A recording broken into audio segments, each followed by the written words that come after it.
he's always in trouble. And I'm like, All right, welcome everybody. Colonel John Pagoric, the base commander here. On behalf of our TAG, General Nicolaitis, just want to welcome you all to Pease. We are being joined virtually as well. So in the Air Force, we have this thing called Teams we use, and most of you all are probably using Zoom, and so we're trying to learn right now. But I think, Alex, are we good to go? You have it unmuted for our folks that are joining us virtually. I do, and can people hear on the other end?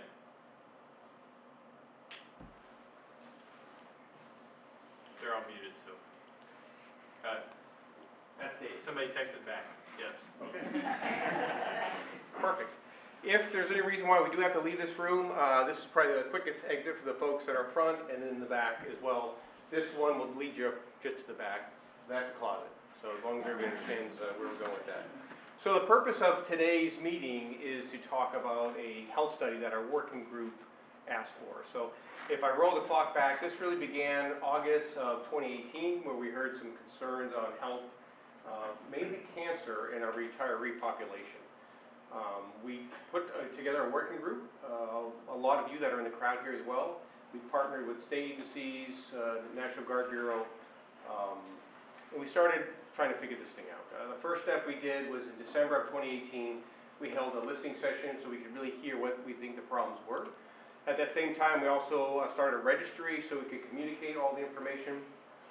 And eventually we produced some literature that you can bring to your doctor, because this is it's a Superfund site, so it's well known and well documented, a lot of the chemicals that were used here. So if you don't have that, we can certainly get that to you, and we'll send it out on that registry. And really all this was accumulating to try to have a health study here. And with our congressional delegation support, that letter was written to Department of Veterans Administration as well as Department of Defense. And they did assign that to the School of Aerospace Medicine. So there we have representatives from here today. And if I were to think about that happening August of 18, and it was a year-long study, probably 13 months or so all told, that's really quick. So I think what we'll find is the School of Aerospace Medicine gave us the study that we wanted. I'm going to encourage you to ask a lot of questions, but to hold the questions to the end. So I think we're looking at 14 or 15 slides we're going to go through, and we certainly can back those slides up. But it's important that you do ask these questions, because every time we review this, I learn more out of it. And with the folks that are joining us via Zoom, they certainly can type those questions in. We'll also open up for them to ask as well. So I'm going to turn it over to Colonel Salent, and if you could introduce yourself. She is the commander of the School of Aerospace Medicine, and we'll... Not quite so. Okay, we'll turn it over to your show. So good afternoon, everyone. Yeah, the commander is turning over right now, so she retired, and our new replacement hasn't come. So I'm the department chair at the School of Aerospace Medicine for Public Health and Preventive Medicine. And I came from ACC as the Command Public Health Officer last fall, so I don't have a lot of knowledge and involvement with this study, but I've had to learn a lot about it over the last couple of months. But I do want to introduce Colonel Stuver, David Stuver. He is a PhD epidemiologist, got it from Ohio State. Went to the Safety Center after he finished that, and then came to the division that did the study itself at the Epi Consult Service Division. And so you're right, 2 years ago, 2019. Yes, ma'am. So I was a co-investigator, primary investigator. We do a lot of turnover at the School of Aerospace Medicine. He's PCS to CDC to do a fellowship as well. He really wanted to be here, but it didn't work out that way with timing. But Colonel Stuver is here, and he will take over to present the study. Thank you. thank you, ma'am.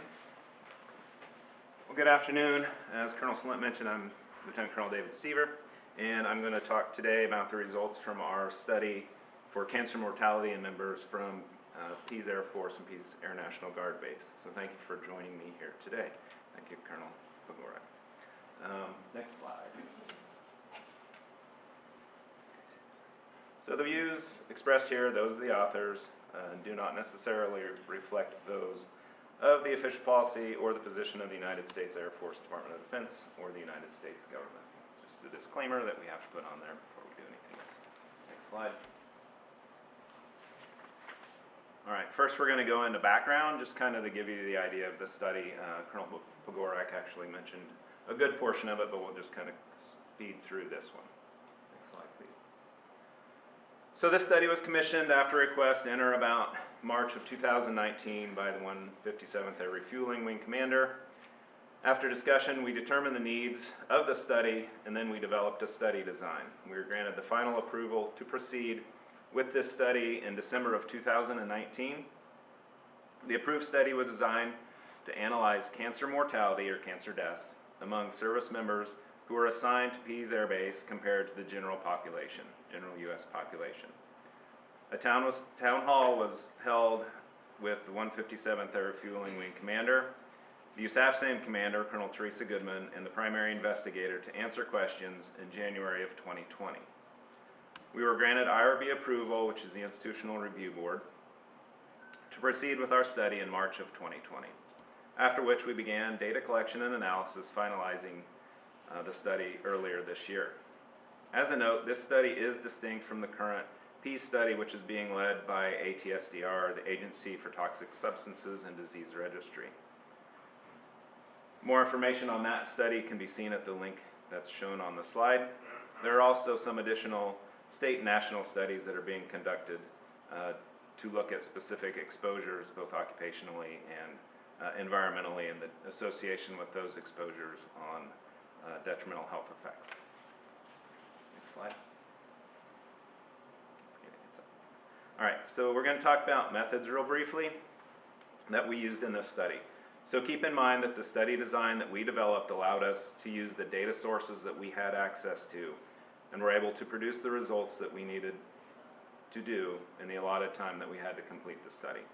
Also note that we didn't look at specific exposures other than having been stationed at Pease Air Force Base. Next slide.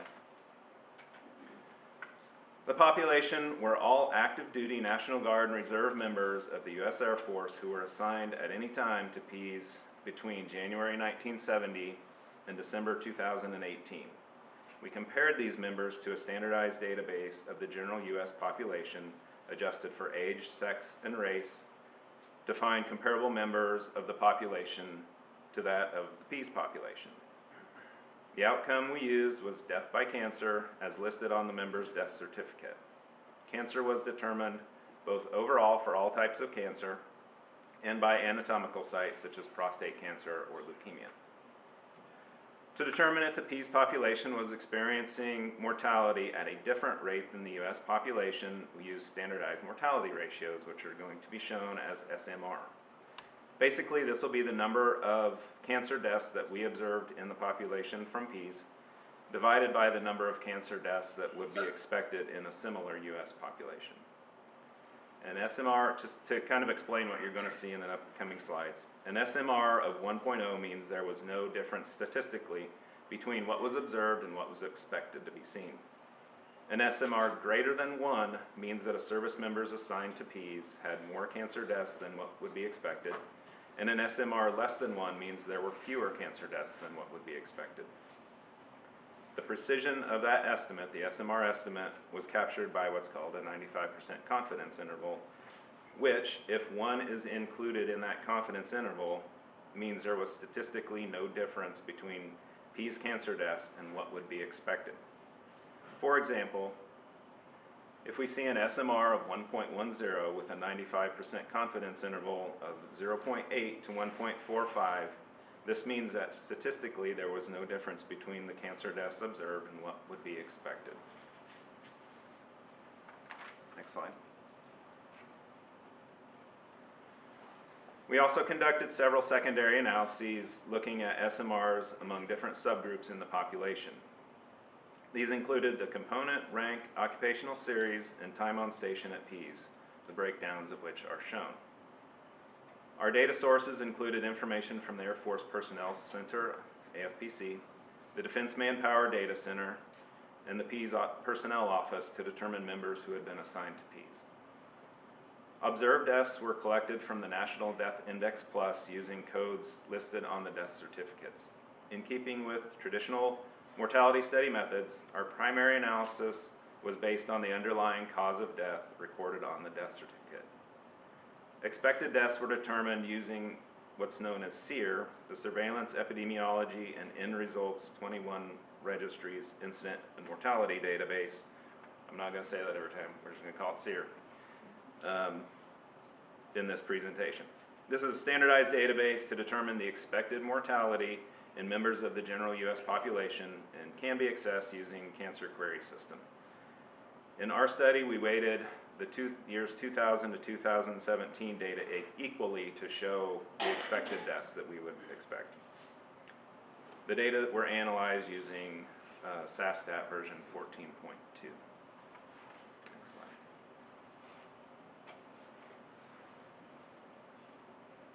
All right, now we're going to transition into the results that we determined in our study. Next slide. So to go over just kind of the demographics first, our final population included 34,987 Air Force members identified as having been assigned to Pease at some point in their career during the dates that I listed earlier. The population was overwhelmingly male and white. They were also primarily active duty. The majority of the population was junior enlisted, and the most prominent occupational category was maintenance and logistics. The average age at the last observation in the database was 62 and a half years. Out of this population, we were able to determine 6,183 deaths, of which 1,956, or just under 32%, were attributable to cancer. Table 1 on the right gives a breakdown of the cancer deaths in the study population, broken down into age, sex, and race categories. Next slide. Shown are the results from the primary analysis of overall and site-specific cancers organized by the observed numbers of deaths. Overall, we observed slightly fewer deaths from cancer than what we expected in numbers. This gave us a standardized mortality ratio of 0.99 with a confidence interval of 0.94 to 1.03, which is statistically equivocal. 22 of the site-specific cancers had SMRs that were equal to what would be expected. Highlighted in yellow are cancers that had statistically higher or lower than expected mortality. Those cancers with higher mortality included breast with a SMR of 1.51, prostate with an SMR of 1.22, and lung and bronchus with an SMR of 1.15. Those cancers with observed cases that were lower than what was expected included colon and rectal cancers with an SMR of 0.78. Other and unspecified cancers were grouped due to either very low numbers or because there was no specified site on the death certificate to refer to. As a group, these cancers has an SMR of 0.58. Next slide. As mentioned earlier, we also conducted several secondary analyses on overall cancer deaths, not site-specific deaths. So these are just overall that you'll see. I'll mention only the significant results. So by component, the Guard members had an SMR of 0.76 for all cancers. By rank, junior enlisted and junior officers had lower than expected cancer deaths, while senior enlisted had an increased SMR. By time on station, those members who were stationed at Pease for 5 to 9 years had an SMR of 0.49 compared to the US population. There was, in our initial analysis, the working group did notice an error in our calculation of time on station, which we went back and fixed and reanalyzed all the data and found no changes in our overall assessment of the results of the data. And then finally, by occupation, medical professionals had an SMR of 0.89, while all other occupations were as expected. Next slide. All right, finally, we'll move on to the limitations of this study and then the conclusions that we came to. Next slide. First, we're going to talk about the limitations of this study. So while we made every effort to capture all deaths in the study population, it does rely on deaths being captured and reported to both the National Death Index and that the National Death Index and the AFPC records that we use were accurately recorded for the identifying information. We assume they were correct. We made an assumption of equal risk regardless of the time period that a member was assigned to Pease. In most cases, we were able to see when a member arrived on station, but not always when they departed. And we're not always able to accurately determine the length of time the member was on station. While we did try to minimize confounding, which is kind of a muddling of the effects, between our groups, there may have been some residual confounding by age due to the people and how they were bucketed into groups. So they were bucketed into 5-year age groups to compare. However, that does lead to a little bit of difference in people that are on the edges of those ages. For example, in our study, a member who is 74 would be in an age group that's 70 to 74. But mortality is less likely in somebody who is 70 than somebody who is 74. This may modestly bias the results in either direction, meaning the SMR could be falsely high or low. Similarly, the probability of dying from cancer changes by year. Across the United States, the risk of dying from many cancers, including breast and lung, has decreased over time due to better therapeutics and earlier detection. For a few cancers, such as liver and pancreatic cancers, the probability of death has increased over the past 2 decades. Because of these changes, we used calculations that were based on the average U.S. mortality rate from 2000 to 2017, weighted equally. That time period we felt was appropriate, as over 3/4 of the deaths from the Pease population occurred during this window. Some less common cancers gave us imprecise estimates just because of the low numbers that we observed. We were unable to determine if our results are generalizable to contractor or civilians who are assigned to Pease. In other words, we would not recommend saying these findings are applicable to non-service members who have been associated with Pease. And finally, specific environmental and occupational exposures were not assessed. Next slide. All right, to wrap up the presentation, these are our overall conclusions. The number of cancer deaths among U.S. Air Force members stationed at Pease Air Base over the past 50 years was nearly identical to what was expected in a demographically matched U.S. population. Statistically, it is not different. Deaths from 3 cancers, lung and bronchus, prostate, and breast, were higher than expected, while those deaths from colorectal and unspecified cancer were lower. This study was an observational study which was unable to assess any specific environmental or occupational exposures. We determined that it was unlikely that an installation-wide exposure is responsible for the results because we were unable to find a correlation between time on station and cancer mortality. There were no occupations that appeared to be disproportionately affected, and based on 1999 to 2019 data, the overall prevalence of cancer deaths at 31.6% was similar to that of the U.S. population members aged 55 to 64 years at 34.7%. Although not on the slide, I want to point out that we also did a review of the record access condition on death certificates of Pease members whose primary cause of death was from another non-cancer related death or cause. Record access conditions are diseases that an individual dies with but not from, according to the physician, coroner, or other medical professional who completes the death certificate.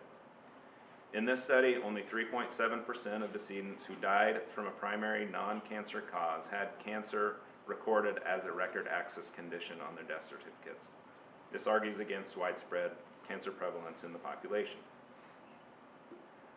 While we do believe this study is methodologically sound based on the data we had available and that the results are reliable, future studies may be undertaken to further determine more specific exposures and to reduce some of the limitations that we had in this current study. Next slide. So that concludes a big overall review of this study. And if you have any questions, I can take them at this time.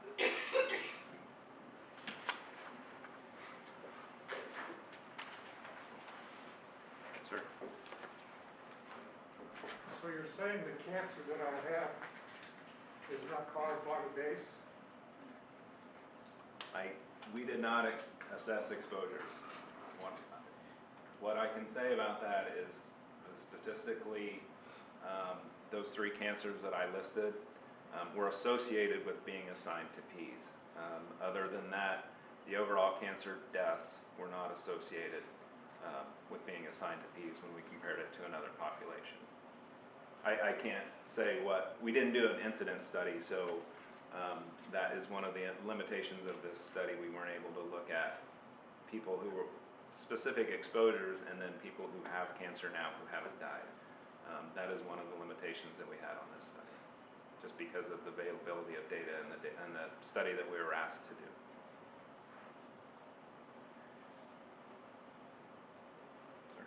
Yeah, I know you covered moving the how long people are stationed here. The guard has been here, and especially the full-time force has been here and exposed to it for, in some cases, 40 years. And I couldn't see the screen because the lights are on the screen. I wish we could have dimmed it, we could have seen it. Do you still have that guard statistic, if you came up with it, for people who are here for a long time? 'Cause I don't have it on here. active duty people come and go, Yes. but the guard is here for a long time, so are civilians.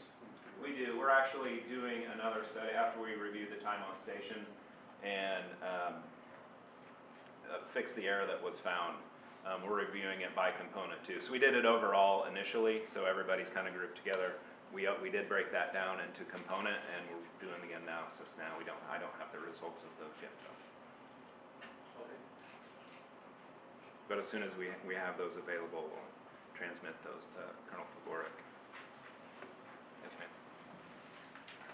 When the city of Portsmouth finds that there's a carcinogen in the water, it's PFAS that they found in 2014, why would not the Air Force immediately start testing the drinking water that your air people would have?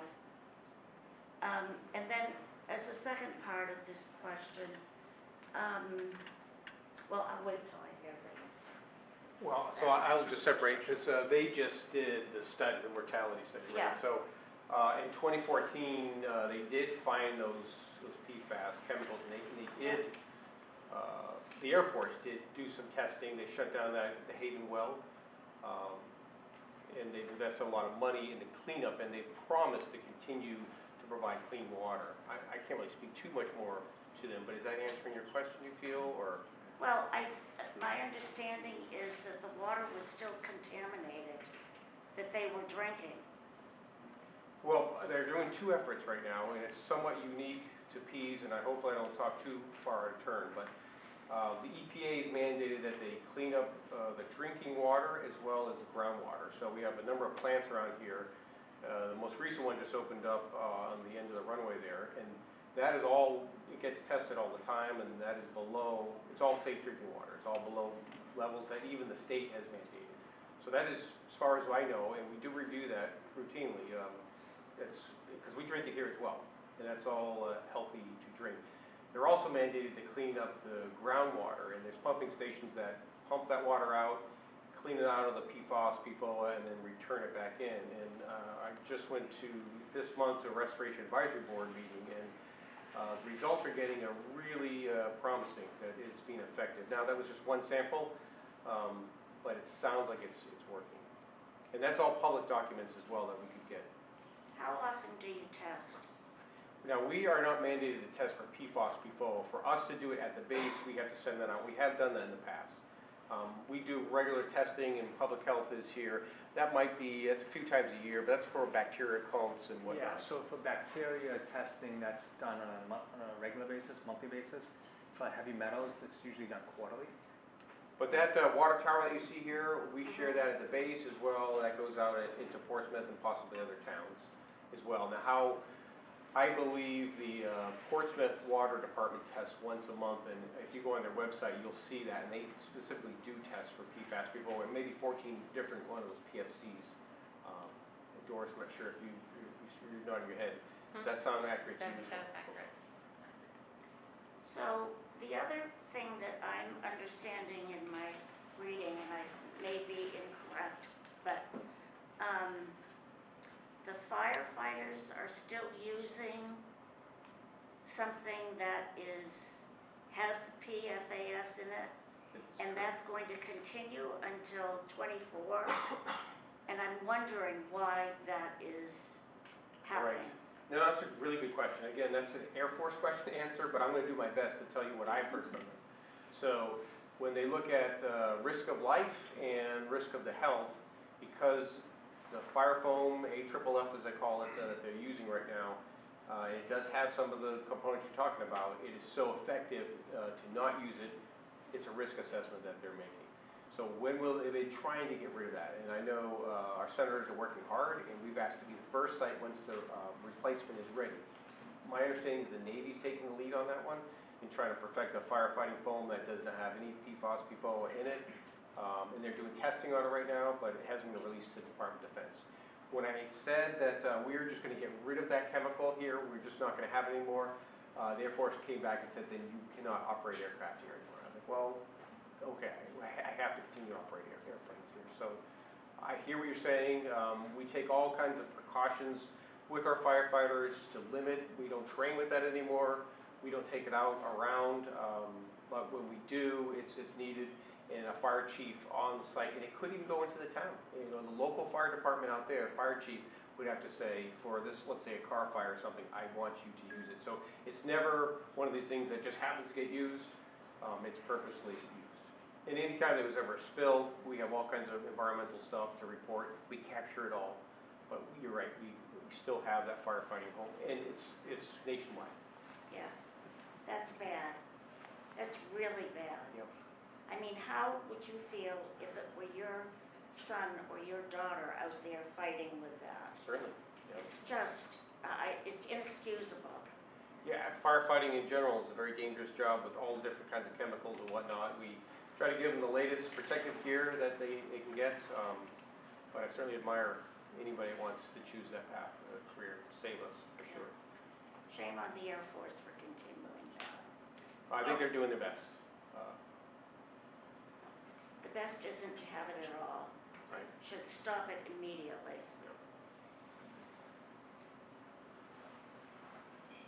I just want to clarify. So my father was on this base for 35 years, full-time. And his death certificate says congenital heart failure because of the chemotherapy and radiation that he went through, and possible secondary tumor. So he wouldn't have been in that study at all because the secondary said possibly because he was unable to do the biopsy. It would depend on, I mean, he was probably included in, let me back up. So how was he assigned to the base? Was he guard? Air National Guard. Okay, so then if he was assigned here as part of the guard, he should have been in the full population, right? That 35,000 roughly people. If his death was reported to the National Death Index and it was captured, then he would have been included in that. That comes back to his, you said his primary cause of death with cardiovascular disease, which we didn't look at, and that wasn't part of what we were asked to do.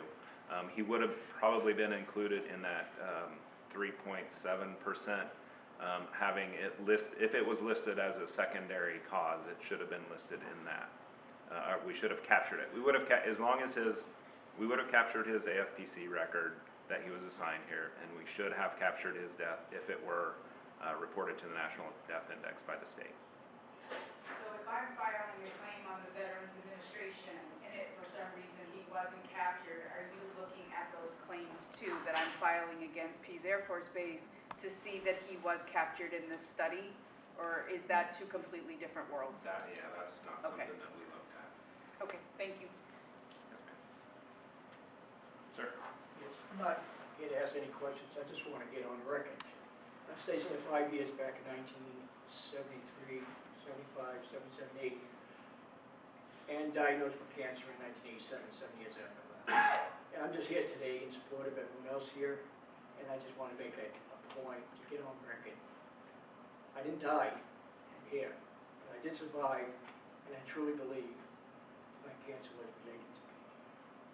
I just want to get that on record. And that was one of the big limitations for our study, and when we do these, the idea of trying to get capture that data, I think we kind of looked at it, but it was going to take a long time and it was going to be very expensive to do, just because of the nature of the data that we would have had to get.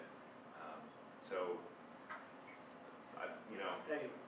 how an individual is assigned an exposure is a little bit different than how we did our study as a population. But sir, I don't want you to think like this is the end. So this was an important study we had to do.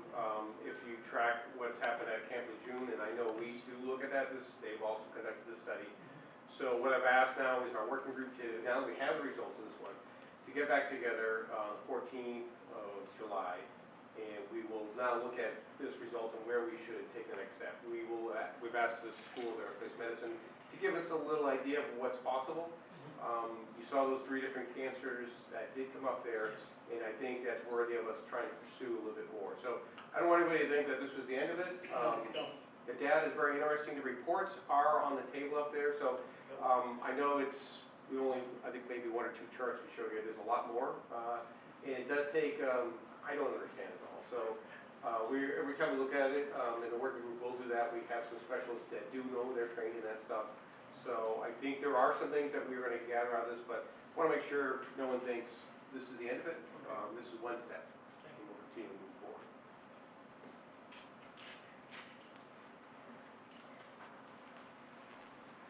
There's a question from Zoom. This came to us from Chief Retired John Minton. The study only examined Pease deaths from cancers. Will there be an examination of the number of Pease members who are diagnosed with the high incidence cancers and survived compared to the general population? Okay, so I'll take that one. So it's important for everybody to understand that I think the School of Aerospace Medicine gave us exactly what we asked for. We asked for a mortality study. So anytime really that question needs to come back to me. So can we do an incident study? That's where we need to get the work group together. I can't answer that today. But if the data is supporting it, I think we'd all like to see that study.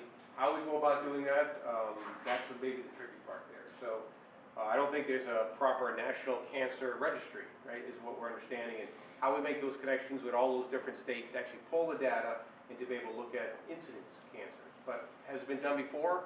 We must have had some kind of a national level incident cancer at all done before. Does anybody know? They're all kind of spread out by state. Okay. So they're working on getting all the state registries into a centralized, a way to get the data from all the states into a centralized way. Right now, you have to request data from each state. You being active duty assigned here, your records were located in the base, and I think we still have access to those records. Being a guardsman, as you know, you had your physician outside of the base, and it's very difficult to get those records. So the working group got together and they decided this was the first step that we thought we should take to get the data that we have here. Maybe some of you are disappointed we're not seeing a little bit more. There is some data there that supports further looking into. And I think that's where we're at. So we'll look at the hurdles that will come with the next one. We'll get the experts in the room. We still have Yusuf Sam here to maybe guide us on what we could and couldn't do. Will they be tasked with it? I don't know. But that's our job then to, and I want to say it takes everybody's effort here. Your involvement just being here, our political connections, it's a team effort here to find out what's going on, and as long as you have concerns, we have concerns. So this is no way, shape, the end of where we're at right now. I guess my question would be, is all those cancers listed in these gentlemen who are sick here now, are you looking into the type of cancer? Because like my father had non-Hodgkin's lymphoma, but he had mantle cell, which is just very, very rare. And, you know, we have the doctor saying it's probably from the work he did and the chemicals he was around. And those are the little things, like maybe he has a type 2 that is based on not what he does or how his lifestyle is, but what he was around. And would that, do you think, be part of the next study? Because I think those details are probably really important. Non-Hodgkin's just up there is one thing. Non-Hodgkin's has 5, 6, 7 different things to it. So I I guess that would be my question. My father doesn't look like a big deal to see what kind of cell he had, so that would, Absolutely, that's what the working group is here to do. Remember, the concerns were occupational exposure from the beginning. And I know that had PFAS on there. In some ways, I just wish that wasn't even part of it. ATSDR, they're doing a study about PFAS, and that study will continue. This had no bearing on that one. Ours was the occupational concerns from folks that work either at the Air Force Base or lived here. Well, we weren't capturing those, right? People lived here, children that maybe grew up here on the base, they are not part of the study. These were just service members signed here from the years that included. And a mortality study, because that was the way we could get the quickest return on, is there something there? And I think the data is saying there are some areas to look into. that was just my suggestion, was that extra step, to see what Absolutely. kind. Who would have known there's so much different kinds, but there is. I wish we didn't know. I wish we those. didn't. Is there something back there? Colonel, I appreciate the study, but there seems to be, you said there was an error in the study, and those numbers are very high. I come from the World Trade Center side, being a 9/11 first responder, and I can tell you, the statistics you put up there are very high. Ours are higher as a World Trade Center 9/11 first responder. I'm also an Air Force member, and I was also stationed here in the 1980s. What concerns me, going back to the water problem, is I have on my phone a 1983 water contamination potable water study. And I know you looked at death certificates, but I think it lacks specificity here, where it would take more interviews to go to family members like this young lady over here, whose father had cancer, and get the meat and potatoes of what exactly went on. Because I think your figure was very high compared to the number of people. And I'm gonna keep answering that, because that's really outside of your realm. Right. And that's our working group, to kind of figure that part out, and realize as Air National Guard Base, we're not equipped with that. That's why we need to partner with everybody. That's why we've asked, we have the state epidemiologists involved with this. Listen, We have federal entities. Listen, I'm And not, with all these partners together, we're gonna look into just what you said. right. And if there's a way to move in that direction, we certainly would do that. I'm not knocking your study, I'm not saying anything bad or disparaging. The issue here is if you partner up with, I just came from the Pease study, obviously, gave blood and urine. Thank you for doing that. Right. I still need I more completed, volunteers. today. And, was talking with them, and they're working away, they need more people to sign up, obviously. But getting back to the statistics, the important part is not to reinvent the wheel here. The ATSDR, if I'm saying that correctly, has done the World Trade Center Health Program statistical study. And you talk about cancer, it's skyrocketed in that study. And you said it, this is a Superfund site. Well, downtown New York City could have been more Superfund area. Call it that. When that happened, the toxic dust and chemicals we were exposed to. But I think the Air Force could learn from the World Trade Center. People that have studied everything over the 20 years, go back to them. They do a little more in depth because there's about the same amount of people, totality, but the deaths aren't as many. But the percentage is high for deaths with first responders and the other people who are down, citizens, children in school and all that. But I just think you need to dig more into this and with more specificity. And I think you'll find that like the people that have cancer here,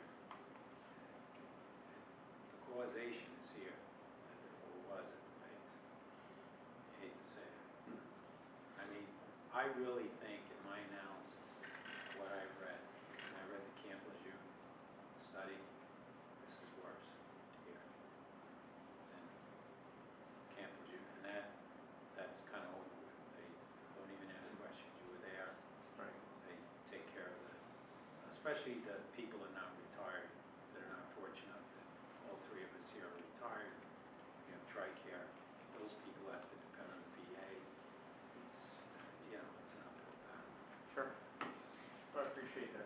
appreciated your role in 9/11 as well, so thank you. Yes, sir. Sir, one of my concerns is taking an area, a specific area, and finding out all the pollutants that are in there.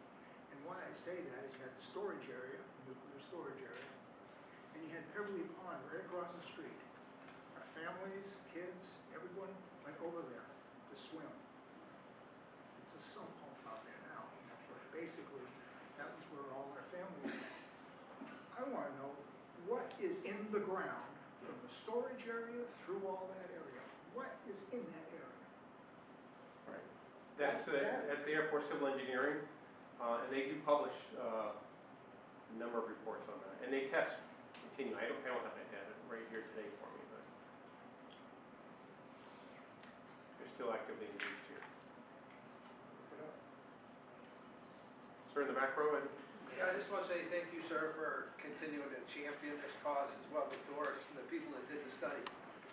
As a two-time bladder cancer survivor myself, once at age 40 and again in 2018, I was here at the base active duty from 84 till 91 and then back in the Guard from 2001 to 2019.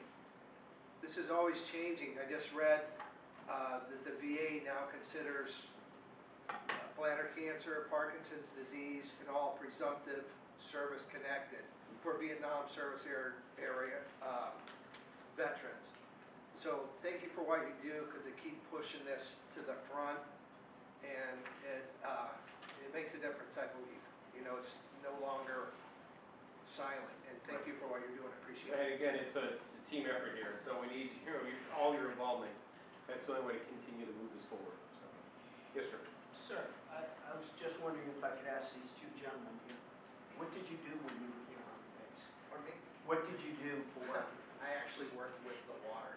I was civil engineering, and I remember building the treatment plant, but that's a whole other. Were you working out in the nuclear weapons storage area? We had water wells out there.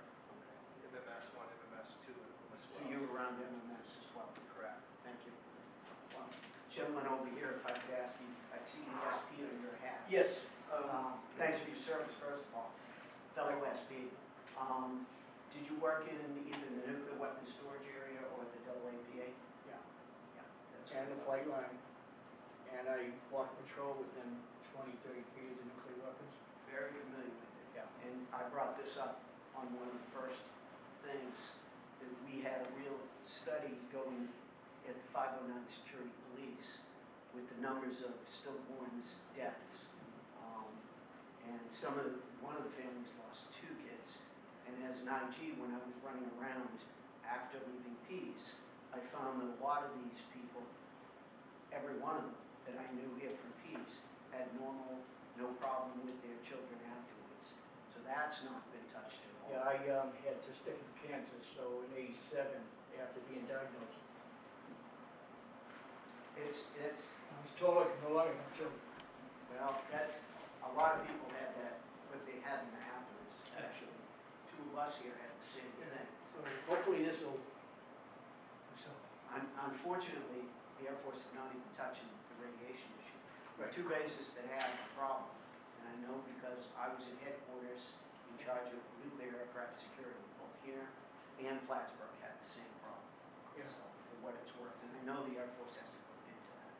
Sure. But I was just curious as to whether you were there. Yeah. Thank you, sir. Yeah, I just had a question. In a future study, I was here stationed active duty back in '71, and then I was down here with the Guard, and then I was back active duty, back here with the Guard. I was with Pan Am, so I've been on this base a long time. But the question I have is, I was diagnosed with a large cell lymphoma, aggressive, back in 2015. Went through all the treatment and that, but I never had any dealing with the VA or anything. It was all Dana-Farber, stuff like that. So in a study, other than the fact that I'm here and I was diagnosed why I was here as a civilian contractor, they knew it.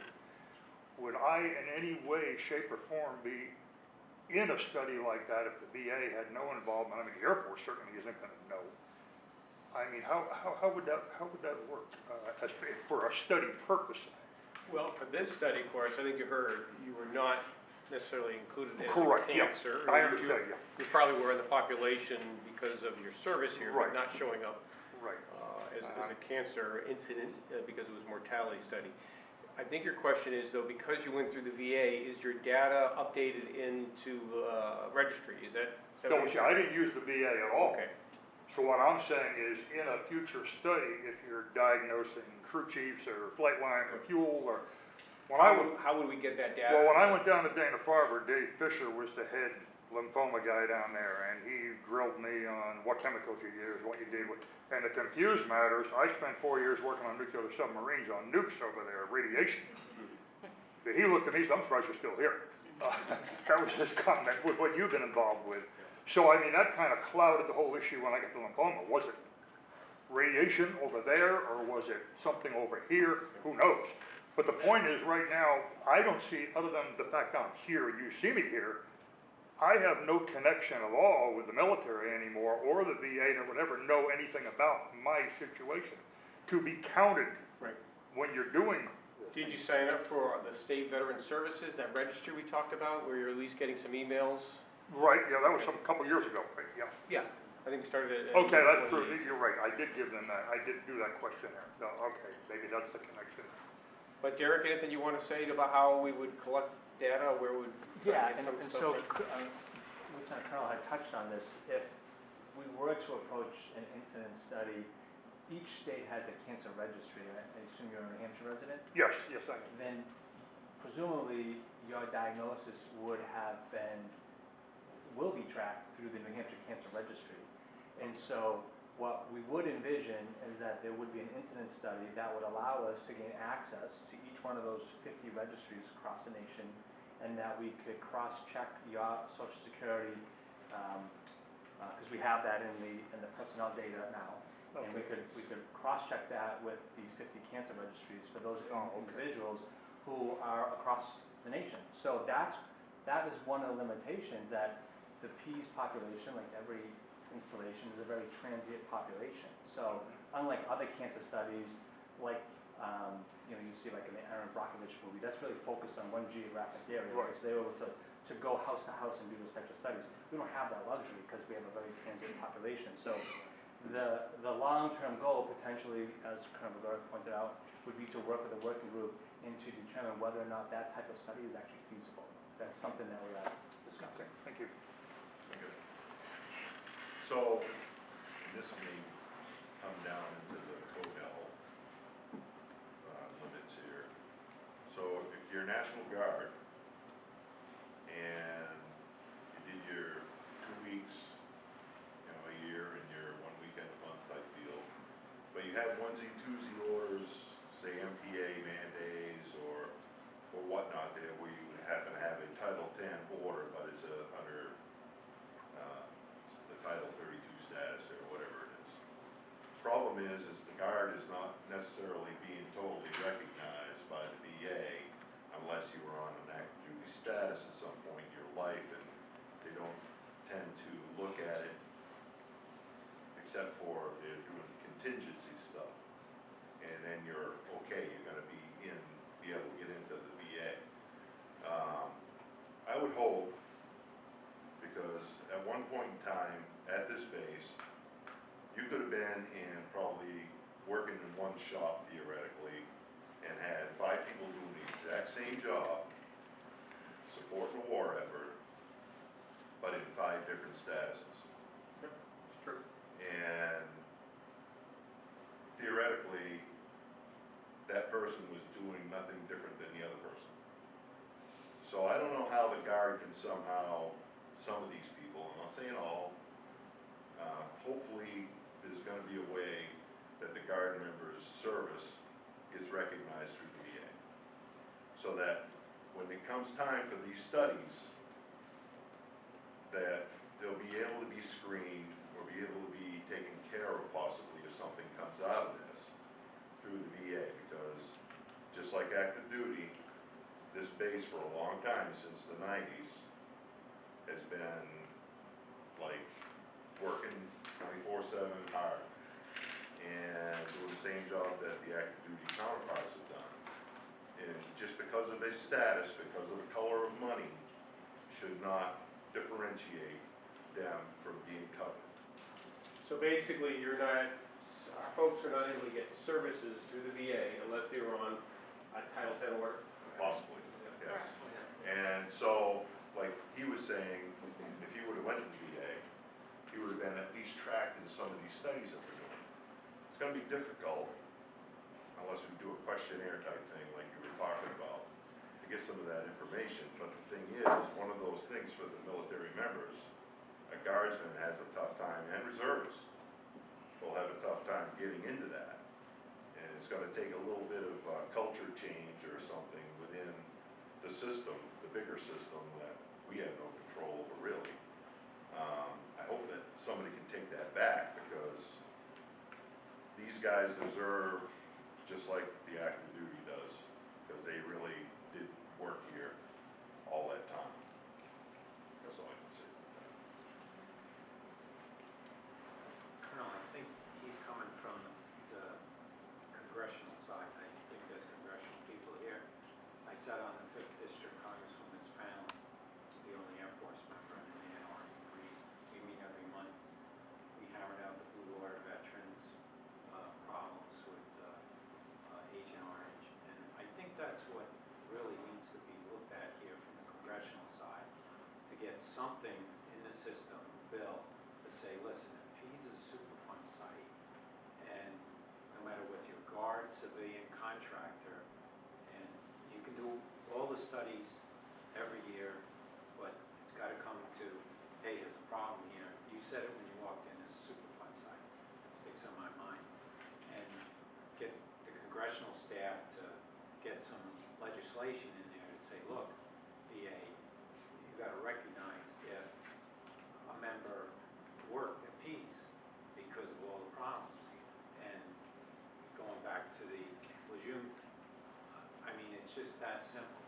I heard stories, horror stories, of people climbing up through the VA. A fella just called me yesterday. He says, I'm at my wit's end. He's Army.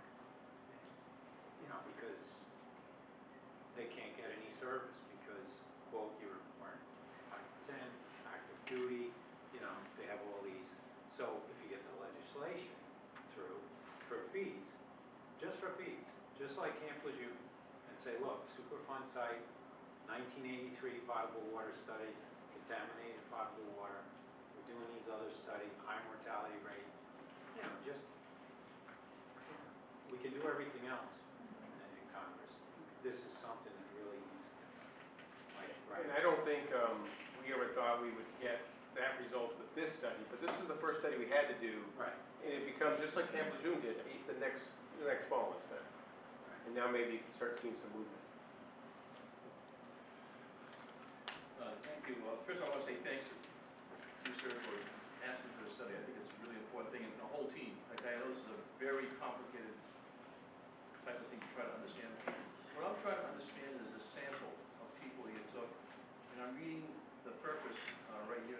The purpose says it took active duty members that were stationed here, and then Air National Guard base members, Air Guard members. I don't understand. Are you taking active Guard reserve members? Are you taking technicians? What was the sample of the Guard, and what is the mortality rate of those people that were in the Guard that worked here for over 20 years exposed? Most active duty people did not stay here for 20 years. They stayed here for a few years.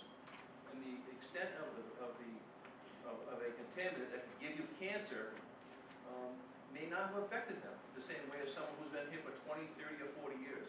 So can you answer that? Yeah, how about a two-part? I'll answer the first one, you get the second one. So the names we did supply to the School of Aerospace Medicine did include any guardsmen that had served at Pease Air National Guard Base. And all those records are kept up in Concord. It didn't matter if they were drill status, AGR, or technician. That population was all included. Okay. And if I just do the simple math, we have about a 10% turnover rate each year. And we have 1,000 people. Because I was like, well, how many guardsmen is going to do over 50 years? That seems reasonable. We're looking at, well, almost 6,000 people here over that time frame. And like you said, people, they're here for a long time. It's not just a touch and go. So that seems reasonable, the numbers to me, I think, to represent what the guard was. But your question, I think now, if you don't mind answering that one, is basically were we able to look at just break out the guardsmen that were here, and did we see a higher mortality rate? Because that's what the study was. I want to go one step further than that. This is a traditional guardsman, and then there's the full-time guardsmen, if I say, who are here every day for many years. I don't think that part was broken out, but I'm going to defer to you. Yeah, we didn't break it out necessarily by the traditional versus the AGR active for that, but anybody, so we did capture anybody who had an AFPC record, regardless of their title status, while they were here, who were on guard and active duty and reserve. All of them, regardless of the amount of time, if they showed a day here, which I don't think anybody showed a day here, but if they showed up as having been assigned to Pease, they were included in our overall population. So we got that from AFPC, DMDC, and then the New Hampshire Guard Bureau, I think, copied paper records for us, went back, I don't know if we went all the way to 1970, I think, just to pull all of that data. So anybody who was ever assigned here under any one of those statuses should have been included in the big population. The reason I'm asking those questions is that I've seen an awful lot of people that I worked with, and I started here in 1975, 509th, and then I came here in 79.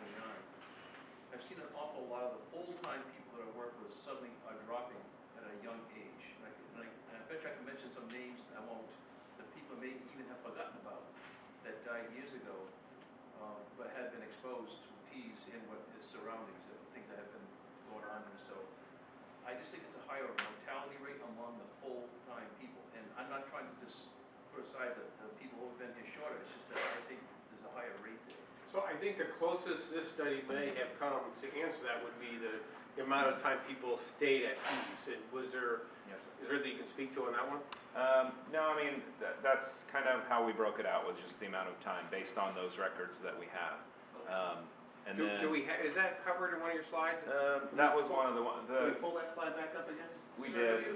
Can you kill the lights a little bit? It's hard to see the screen. Yeah, can you help me with that? I'm not sure. There is, let's play around the lights. It might go dark here, but let's see if we can make it work.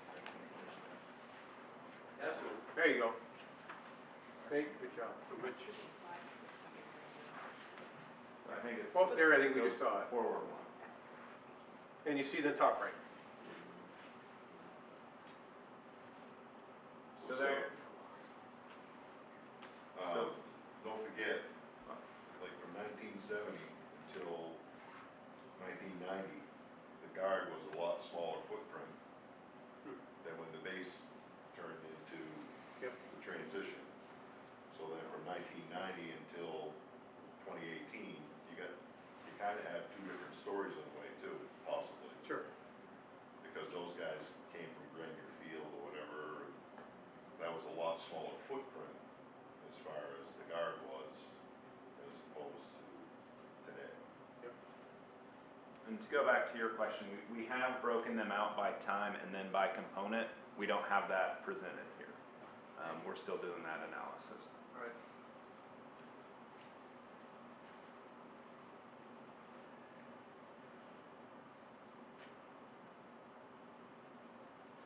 Do you have any questions virtually? So here, let me stop sharing these.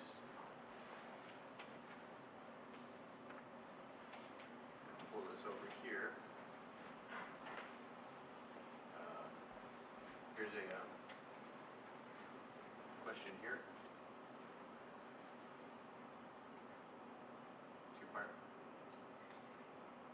Yeah, so can you go back to that one slide again? That same slide that we were just on.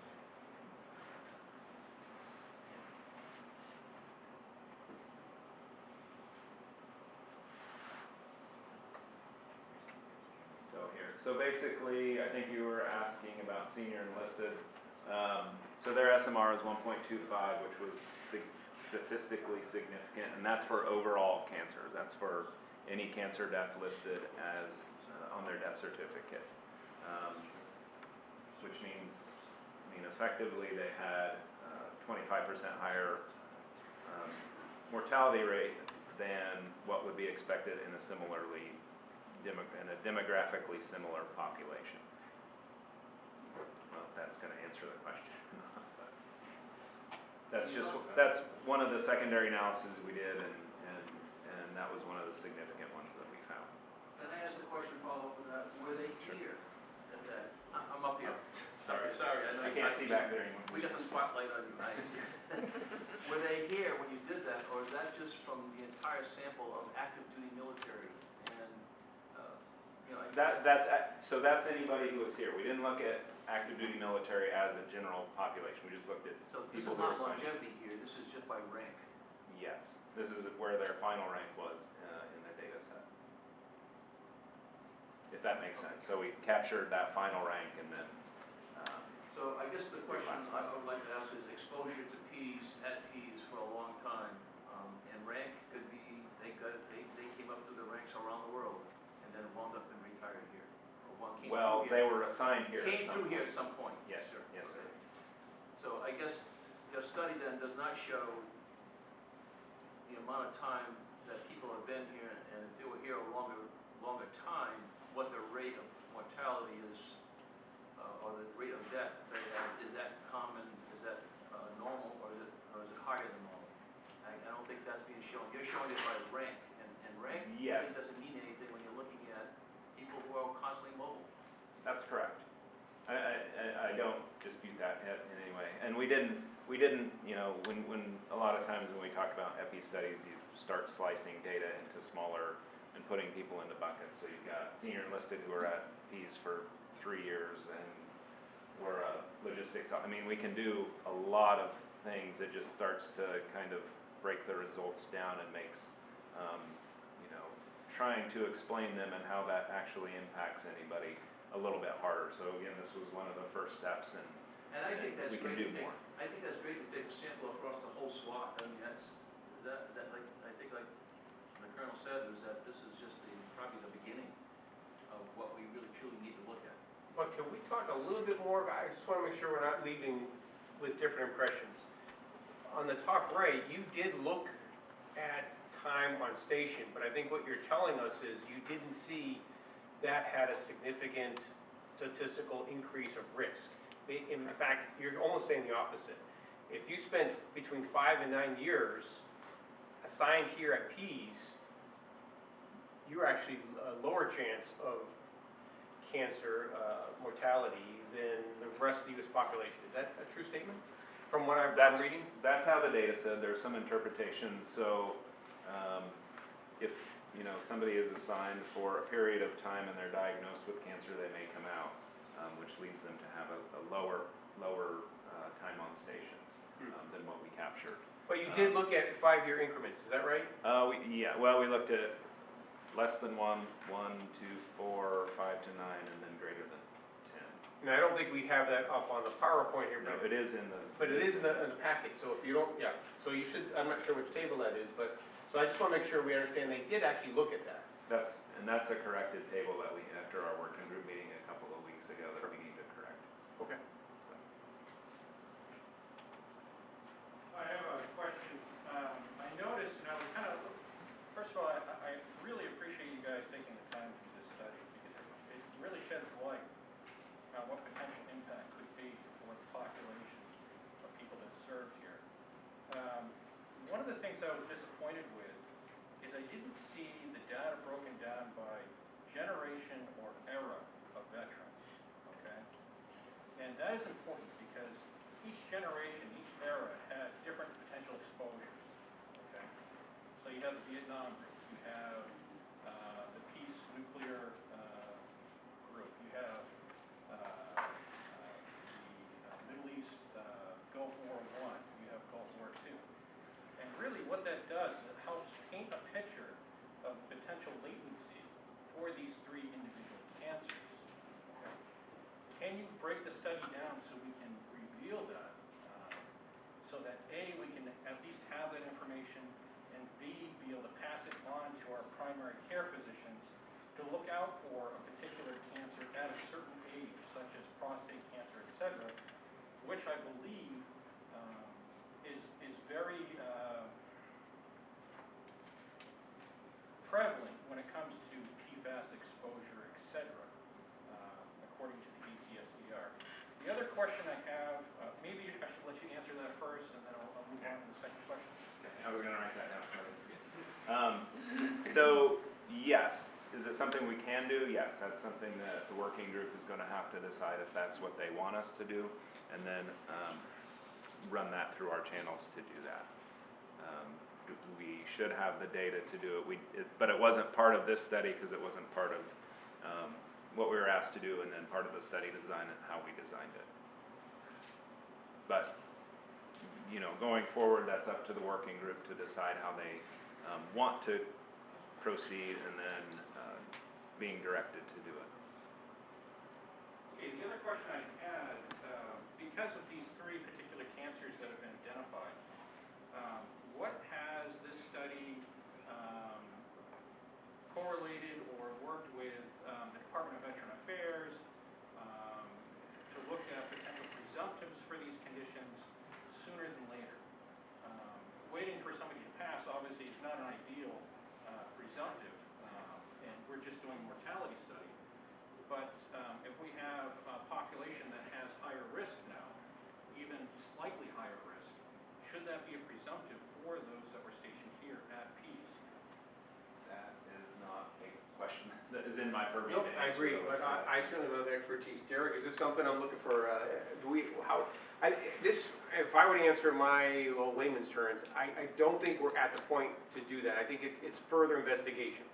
Because I don't think the VA right now would recognize a connection. I think they would need something more, and that's what the working group needs to focus on. Yeah, my personal opinion is that there's not enough information here for the VA to draw a service-connected disability based upon this mortality study. Well, we will certainly be speaking to the VA as part of the Yeah, I mean, we have the VA, the director of the Veteran Services, who sits on the working group, Mr. Goodrow.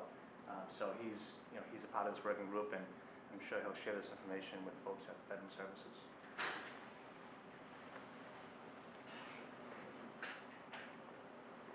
How long did it take Camp Lejeune to get the presumption? Did you know that? Doris, you might... 20, 25, 30 years? You may know. What's the question?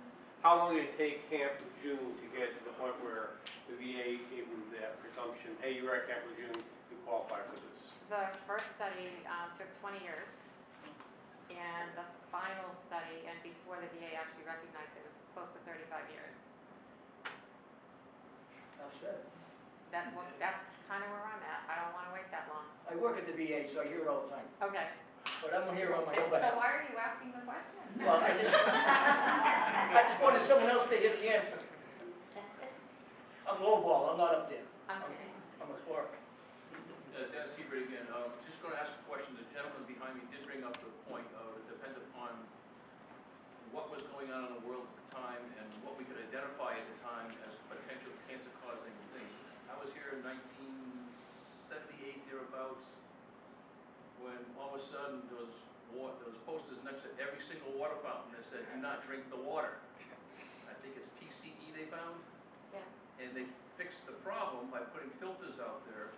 But then came up later on was the PFOs and PFOAs and whatever you want to call them. And that's been going on, I don't even think it was detectable until recently. So, or even a potential problem. So it may very well be problems like that we're experiencing here at Pease, and we're just ingesting it, and it's taking its toll, and it could be based on when you were here and what was going on. So that's it. To follow up on that question, when the active duty left, they were digging wells all over the base. And were the results of those well testings published? And would we not be sitting here today had we known there was PFAS in the water back then? So those wells are still active today. And the Air Force, Civil Engineering, they come here and many times a year, and they're continuing to test them. And that was some of the results I was saying about the PFAS before in general. I mean, that's the Air Force program. But Yep, they do have those results. I don't know where to find them. Doris, you may know exactly. I do. Sorry. The Air Force Civil Engineering has a site, okay, and they keep track of all of the Superfund sites, you know, because they have restoration advisory boards all across the United States. The one for Pease, if you get onto the civil engineering site, Air Force Civil Engineering, you can Google Pease, you know, or you can search for Pease, and that gives you all of their restoration documents and well testing and everything else since the day they started here. And there's a wealth of information out there.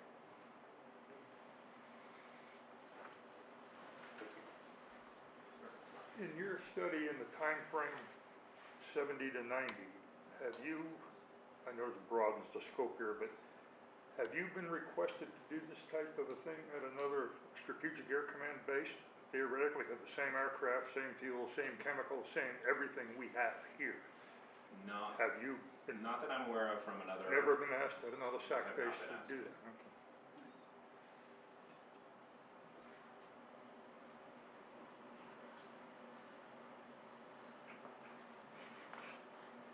Virtually, Nothing, nothing new. Anybody have any questions on Zoom? We can hear you on this end. I know it's a little bit difficult without you being able to see us. But I've got you on chat as well as audio.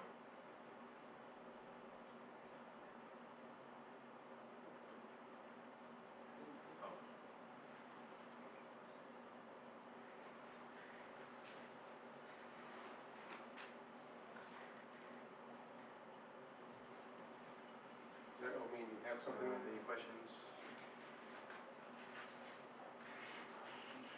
How about while he's working that, any more questions, comments? I think membership is still open. If you want to join this working group, just let us know your name and we'll get you access to the base and get you an invite out there. Sir? I was here with Sergeant Archibald, active duty for a limited number of years, 4 years. But from what I hear from, I think these are the guards and civilian art people, I think going back to the World Trade Center study that I'm familiar with, that the time on station compared to just like at the World Trade Center, exposure downtown, number of days, as you know, goes till year 2002. But the same thing here, the number of years here, I think that needs to be broken out more, especially for the guardsmen, because they're having such a hard time with the VA. And that's where Congress can get involved. And that should never really happen. I mean, granted, we had John Stewart, on our side. In fact, John Stewart is now working the burn pit issue.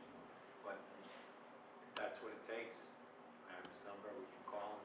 But I think the Air Force, it's incumbent to get the meat and potatoes, the real specifics, with the time on station, the cancers, and I think you'll have a great, statistical outcome to show to the VA, say, look, you have to, just like with Camp Lejeune, you have to give these people the presumptive. It's difficult when you have something like cancer or something else like the breathing issues we have from 9/11 to sit there and constantly fight, and just, it's an uphill battle. So you literally get sicker. Sure. Dealing with the VA or, now we don't have to deal with, World Trade Center program is pretty well on automatic since they passed that in 2019. I know from experience, something like that needs to be done here. And if that's what it takes, it's a phone call away to get everybody in Congress together and say, look, enough's enough, studies, that's it. We've seen this from, what did this gentleman say, 1978? I was here when they had the things on, in 1980, when they had the water fountains closed down. So, it just,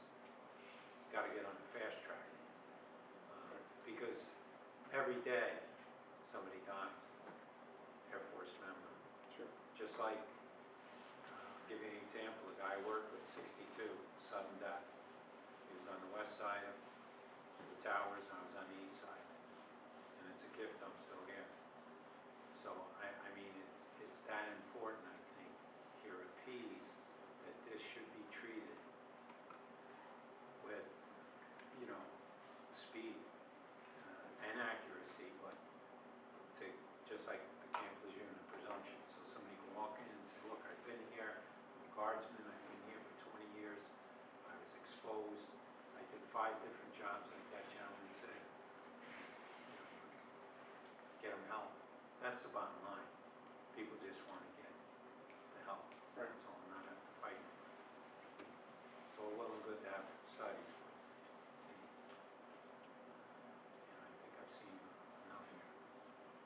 Okay. Certainly we'll get that working group together and we'll be pursuing it. Go ahead. I'll say right now, it seems that between, I work for Congressman Pappas, he's on the VA committee, he's the chairman of the Oversight Investigation Subcommittee for VA, Senator Hassel's on the VA committee, Chairman Takano, the head of the VA committee, and the Secretary of the VA. I mean, I think the stars are aligning best they've ever have for toxic exposures and what's going on in bases, and so there's definitely agreement that, I mean, we've been involved in this from day one. Our veteran-led staff are watching this meeting right now down in DC. So yeah, we see that there's movement that we've never seen in DC on this, and we're just all over it. And we're going to do everything we can. I mean, I'll give you an example. This fellow, 35 years old, is over in Afghanistan, exposed to the burn pits. He didn't even know about the burn pit legislation. Actually, John Stewart got involved in that. And he says, I need help because I'll be gone soon. So I put him in touch with those people, and that's basically what you're supposed to do. But yes, it needs to be fast-tracked. This whole thing, like Doris said, you could study it the next 20 years, but all these other people, your rates of death will go up percentage-wise, and you just need to cut to the chase. And just like Camp Lejeune, this is, I think, the worst-case scenario for Camp Lejeune.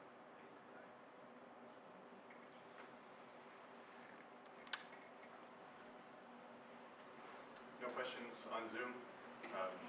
Via chat? Last opportunity for anybody calling in or on Zoom?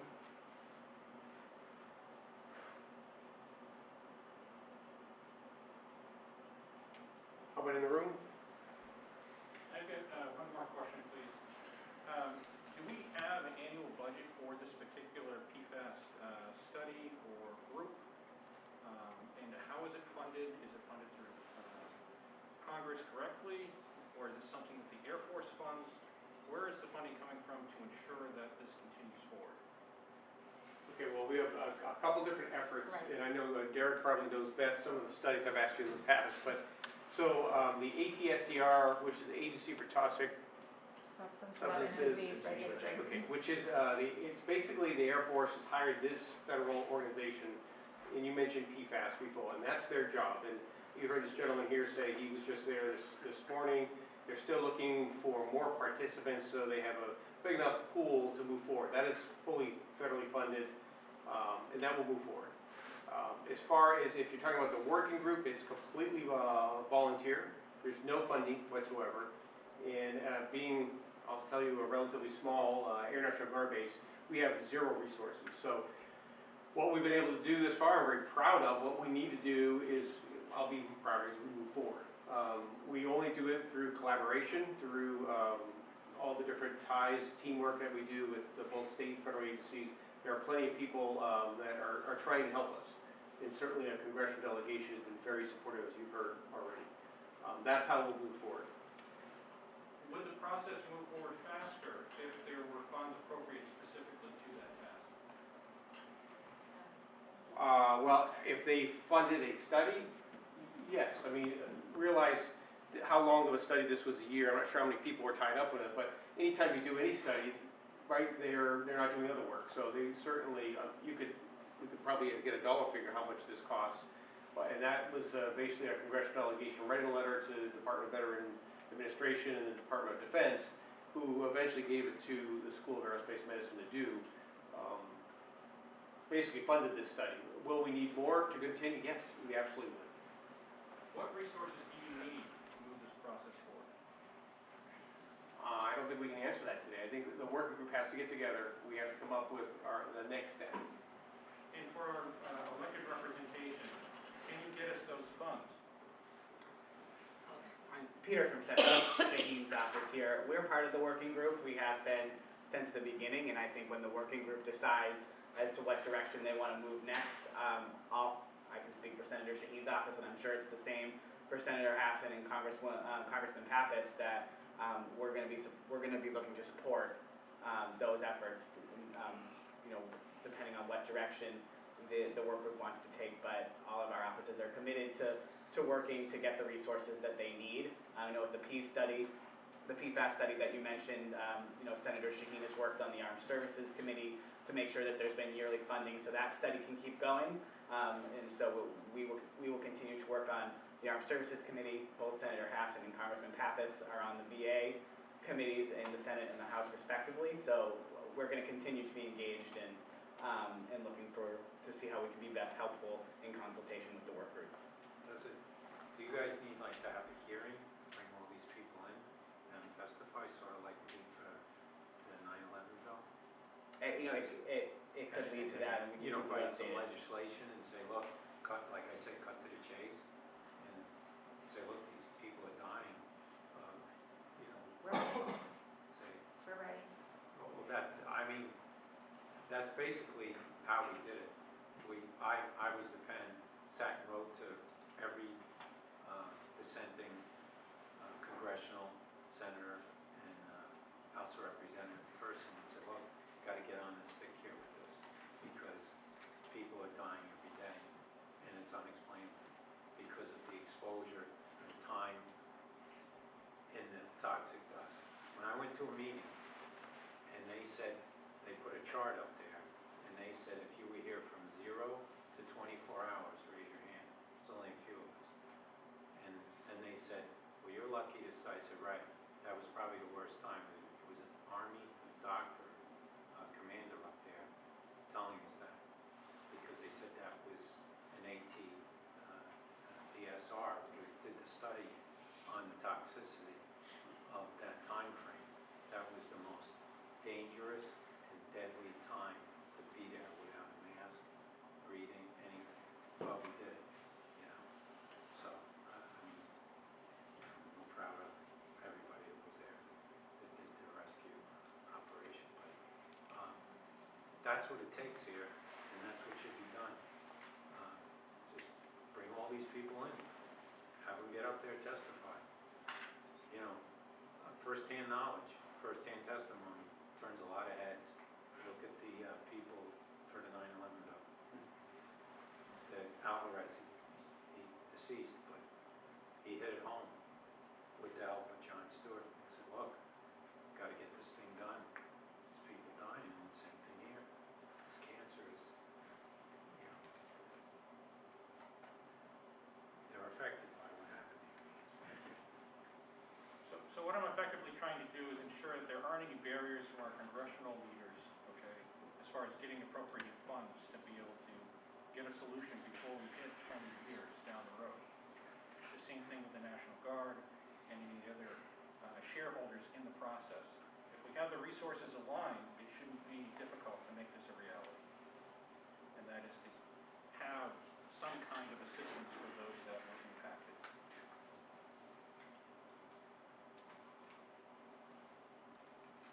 Well, I think we will, the working group's going to have to get together, come up with the next step, and we will certainly be needing all that and everybody's help to get there. So we will need resources, no doubt about it.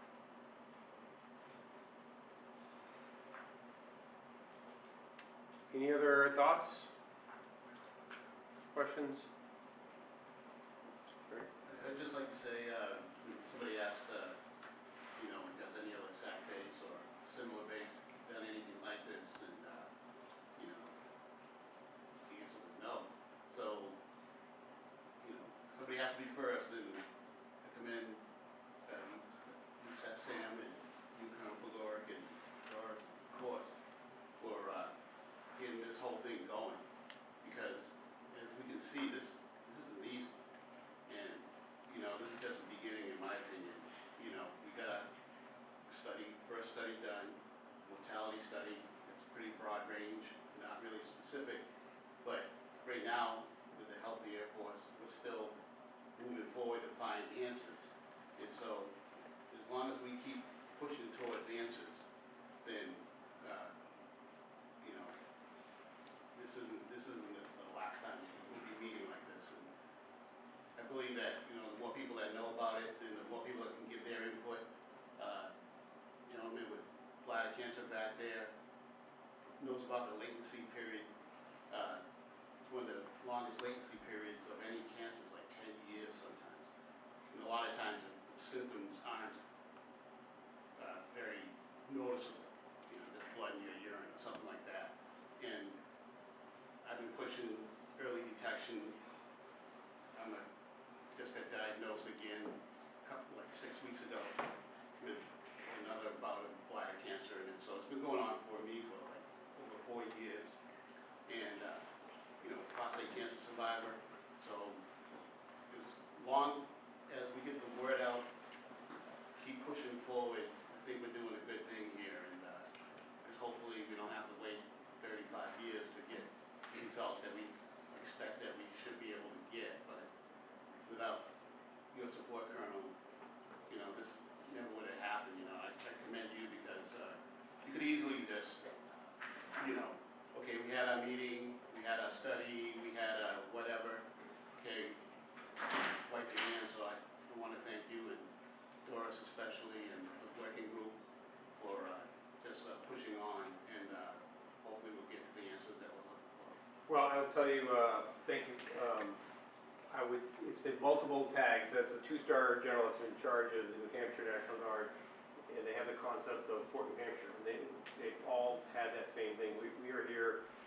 I'll be retiring at some point here soon myself. And from when you start in the military till your last days, we have a role to play and responsibility there. So, and it doesn't matter if you're in the Guard, any military service. You're in New Hampshire, we're interested in helping, and that will never change. So, for what it's worth, I did talk to the other counterpart bases that we have, especially the northern tier bases that maybe have anti-ice fluids and whatnot. And I've asked them about health concerns. They seem the same, and none of them are. But it doesn't surprise me. It wouldn't be the first time that Pease is on the leading edge of something like this. And it's the community activity. It's the discussions that you're having. It's the fact that you're still in the area, you're connected. I don't know if we see that everywhere. So I think we do have something special going on here at Pease. And I think there's a lot of sensitivity but knowledge that comes with it. We've seen the other studies with the PFAS before. We have more attention because of that issue here at Pease than maybe anywhere else. I don't know if it's the worst there is, but we are proactive in that. And hopefully that continues.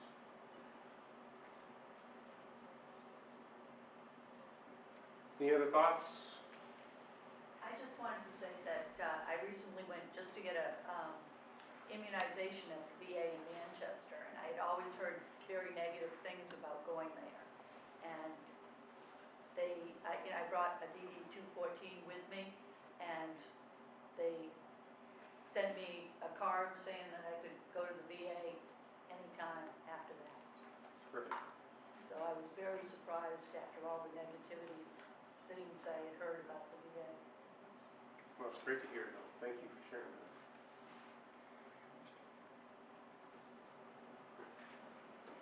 All right, if there's nothing else virtually, run the room. I mean, we can stay here as long as you want. These are important issues and certainly sensitive ones.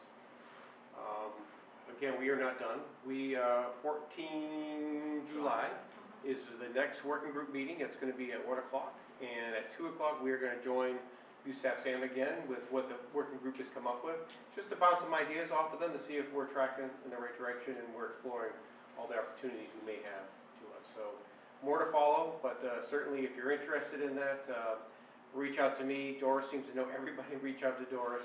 We'd love to have you here. And Doris, I don't mind leaning on you over and over again because you've done some extraordinary work, and we need you. We need you to continue doing that. So we get these answers. Again, it's a team effort here to keep this thing moving. So thank you everybody for coming. More to follow. If you haven't signed up for that registry, let us know so we can get the word out. We'll continue to use that email. That seems to be the best way to get the latest stuff out there. So I think there's still copies if you want to grab those on the way out. It's top of the stairs to the right of the report. We also have it hanging on our SharePoint site. It's a 157 ARW public website, so that's out there available. The full report. So there's more to gather in there, more data.